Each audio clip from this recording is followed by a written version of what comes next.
अरे चिन्हस दामाद हो आई है हवे की दोसर हवे इहे हवे की दोसर हवे परिछी की ना हो इहे हवे की दोसर हवे परिछी की ना हो इहे हवे की दोसर केने बड़े अपना चाचा केने बड़े अपना चाचा चिन्हस दामाद हो केने बड़े अपना चाचा चिन्हस दामाद हो इहे हवे की दोसर हवे इहे हवे की दोसर हवे परिछी ना इहे हवे की दोसर हवे परिछी की ना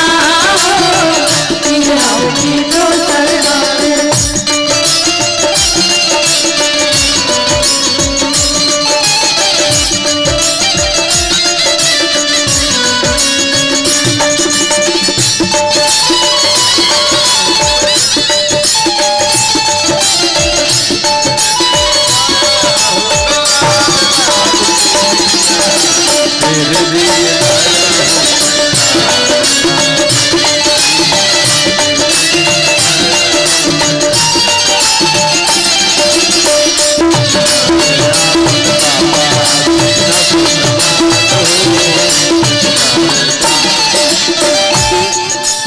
जब दुल्हा चिन्हा जले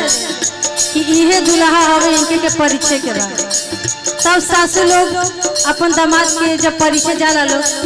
तब कहे ली लोग जब जौन सास वाला लेखा होकर से कहिए छोटी मोटी सास रानी लमहर दामाद हो छोटी मोटी सास रानी लमहर दामाद हो आ कहली तनिया सानी हुरे बबुआ तनिया सानी हुरे बबुआ परिछी लाल तनिया सानी हुरे बबुआ परिछी लाल हो तनिया सानी हुरे बबुआ परिछी लाल हो तनिया सानी हुरे बबुआ परिछी लाल हो तनिया सानी हुरे बबुआ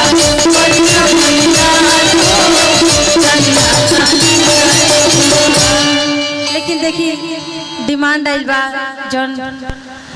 हमारे एगो लोकगीत बहुत ही यूट्यूब पर वायरल रहे बहुत गाना में अपन ससुरारी तो सास बन से तनी ठाठ बाट उनकर बढ़ जाला